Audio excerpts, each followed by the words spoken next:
السلام علیکم۔ تو میں بات کر رہی تھی کہ ہمیں یہ جو ہم اپنے کردار کی بات مولا نے کی ہے، تو کردار ایسا ہونا چاہیے کہ ہمیں شرمندگی نہ ہو اپنے آپ کو مسلمان کہنے میں۔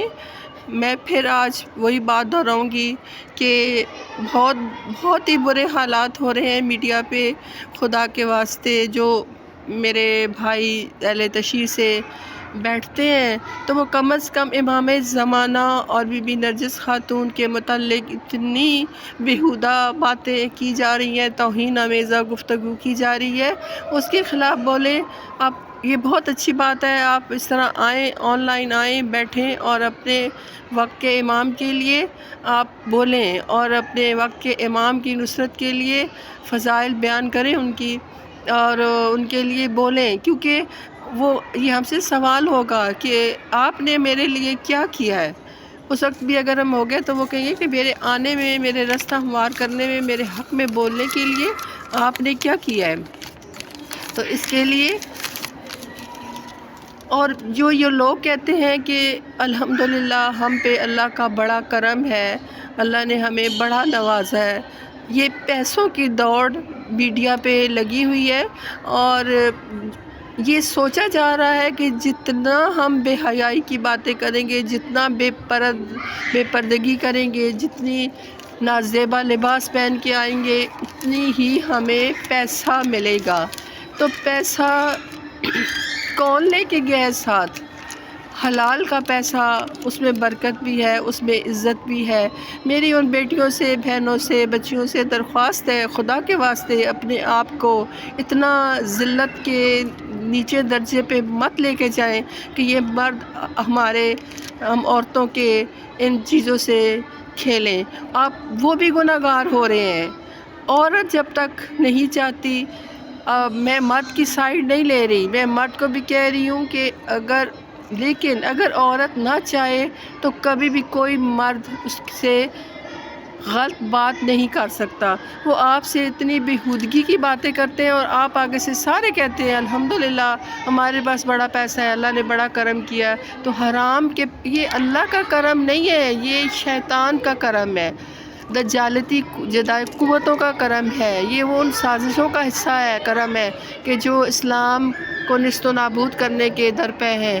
تو یہ ایک تو آپ گناہ کر رہی ہیں، دوسرا آپ کہہ رہے ہیں کہ اللہ کا کرم ہے۔ آپ بے دھڑک کہہ دیں، کیونکہ قرآن میں تو اللہ نے کہا ہے کہ اپنے جسموں کو ڈھانپو، اپنے سر پہ اوڑھنیاں اوڑھو، بیہودہ گفتگو نہ کرو، غیر محرم کے ساتھ اس طرح ہنس کے اور ایسے برے الفاظ بول رہی ہیں آپ لوگ، مردوں والی گالیاں نکال رہی ہیں آپ۔ تو آپ کہیں ہم پہ شیطان کا کرم و فضل ہے کہ اس نے ہمیں اتنا مالدار بنایا۔ خدا کو نعوذ باللہ، خدا کو بیچ میں مت لے کے آئے۔ میرے پروردگار بڑا کریم ہے، کیونکہ وہ سزا دینے میں دیر کرتا ہے، جلدی نہیں کرتا۔ جلدی تو وہ کرے نا کہ جو اس پہ قدرت نہ رکھتا ہو۔ خدا میرا قدرت رکھتا ہے، وہ ہم پہ، ہمارے لیے منتظر ہے کہ ہم اس کو پہچانیں، اسے معافی مانگیں۔ خدا کہہ رہا ہے جیسے مجھے پہچاننے کا حق تھا ویسا نہیں پہچانا گیا۔ تو یہ ہستیاں آئی ہیں اللہ کو پہچاننے کے لیے، اور قرآن آپ کیوں بھول گئے قرآن کو؟ ہم قرآن سے جتنا دور ہوئے اتنا ہی ہمارے گھروں میں قرآن صرف بیٹی کی رخصتی کے لیے پڑھا ہوا ہے، یا جو مر جاتا ہے اس کے اوپر پڑھا جاتا ہے۔ قرآن وہ کام آئے گا مرے ہوئے کے لیے جو وہ خود پڑھ کے جائے گا۔ یہ اوپر جو پڑھتے ہیں وہ تو اللہ اس کو بھی، اس کا اجر بھی ضائع نہیں کرتا، لیکن وہ اجر جو ہے جو ہم خود پڑھ کے جائیں گے، اصل ہمارا وہ سرمایہ ہوگا۔ اگر ہم قرآن کو صحیح معنوں میں پڑھیں گے تو ہم برائی کی طرف نہیں جائیں گے۔ تو اہل بیت اور قرآن، دو چیزیں اگر ہم اپنے ساتھ رکھیں گے، گناہ گار ہر انسان ہے، کوئی پاکیزہ نہیں ہے، صرف اللہ کی ذات اور معصومین اور ولی اللہ جنہوں نے وہ خاکی لوگ تھے جو جوار امیر المومنین میں ہیں، عالم دین ہیں، جن کے نام ہم لیتے ہیں، سنتے ہیں، جن کی فقہوں پہ عمل کرتے ہیں، وہ کیا تھے؟ وہ ہم جیسے خاکی لوگ تھے، وہ کوئی فرشتے نہیں تھے، کربلا میں کوئی فرشتے نہیں تھے۔ تو اس لیے میں آپ سے درخواست کرتی ہوں کہ میرے مولا کے صدقے میں یہ بہت بڑا غم ہے، یہ اس غم کی کوئی ابتدا نہیں ہے، حد نہیں ہے، کیونکہ آج علی کا دنیا سے جانا یتیموں کے یتیم ہونے کا دن ہے۔ دنیا سے جانا مولا کا کہ یتیم پھر یتیم ہو رہے ہیں۔ زمانہ دو دنوں پر مشتمل ہے۔ امیر کائنات فرماتے ہیں، یہ جو فرماتے ہیں وہ اللہ کے اور رسول کا کہا ہوا فرماتے ہیں کہ یہ زمانہ جو ہے نا یہ 2 دنوں پر مشتمل ہے۔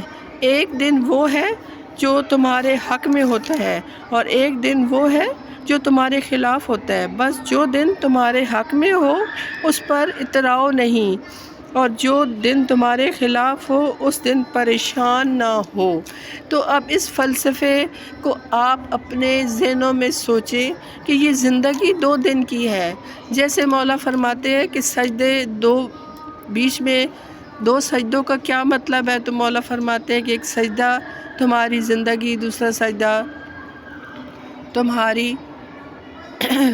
تمہیں موت یاد دلاتی ہے۔ تو ہماری زندگی اتنی ہے، 2 سجدوں کے درمیان جتنا فاصلہ ہے اتنی ہماری زندگی ہے۔ کتنا جئیں گے؟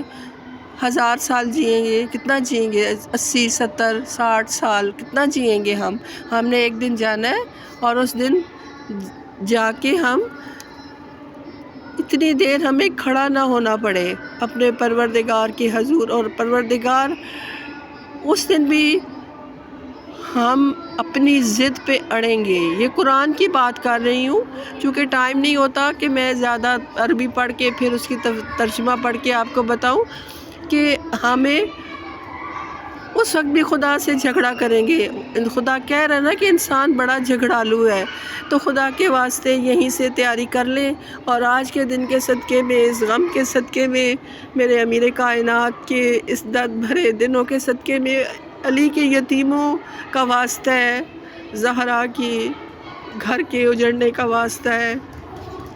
آپ اپنے آپ کو ٹھیک کرنے کی کوشش کریں، وقت بہت نازک ہے، وقت کے امام کے ظہور کے دن قریب ہے۔ صرف ہماری تیاری نہیں ہے، ہم اپنے وقت کے امام کو کیوں اتنا دور اپنے سے کر رہے ہیں؟ ہمیں اپنے وقت کے امام کے ساتھ محبت و عشق کا ثبوت دینا چاہیے، اور ہمارے وقت کے امام آج اپنے جد کے پاس اکیلے بیٹھ کے رو رہے ہیں، تو ہمیں سنائی نہیں دیتا، ہمیں ساری دنیا کی آوازیں سنائی دیتی ہیں، ہمیں امام کا رونا سنائی نہیں دیتا، لیکن اگر ہم دل کے کان سے سنیں گے تو ہمیں اپنے وقت کے امام کی آواز سنائی دے گی۔ اور الحمدللہ پروردگار عالم کا لاکھ لاکھ شکر ہے کہ آج میں امیر کائنات علی ابن ابی طالب کے گھر میں جناب سیدہ کے سین میں بیٹھ کے ان کو پرسہ پیش کر رہی ہوں، اور آپ سب کی طرف سے طواف امیر المومنین کیا، اور یہی دعا مانگی ہے جوان نسل کے لیے کہ میرا پروردگار علی کے صدقے میں علی کے شیعوں کو باعمل شیعہ بنا، ان کے دلوں کو عشق علی سے ایسا سرشار کر کہ وہ تیرے تک پہنچ سکے۔ تو آپ امیر کائنات کی زندگی کو سٹڈی کریں، اس کو پڑھیں، دیکھیں، آپ کو خدا مل جائے گا۔ پھر میں اور آپ پھر کوئی ایسی بات نہیں کریں گے۔ اپنے دلوں کو، اپنی روحوں کو بالکل شیشے کی طرح پاکیزہ کریں۔ پاکیزہ کریں گے تو ہمارے اندر نور کی کرنیں ہوں گی، ہمارے راستے کھلیں گے، ہمارے ذہن کھلے گا، ہماری معرفت میں اضافہ ہوگا۔ آپ سب کو میری طرف سے بہت دعائیں ہیں، آپ بھی مجھے دعاؤں میں یاد رکھیں، اور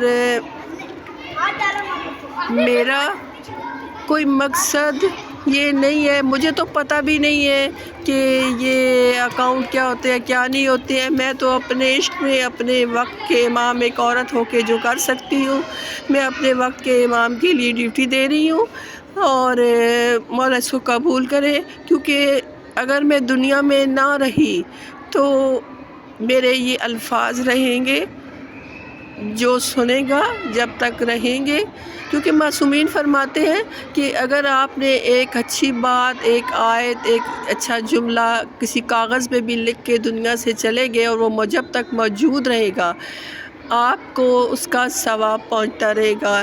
لیکن میرے وقت کے امام سے دعا ہے، درخواست ہے کہ وہ مجھے اپنے حامی و ناصروں میں شمار فرمائیں آپ سب کے ساتھ، اور مجھے زندگی کا مجھے اور مقصد نہیں چاہیے، مجھے یہی مقصد ہے میرا، میری زندگی، میرے سانس، میری روح سب میرے وقت کے امام کے لیے۔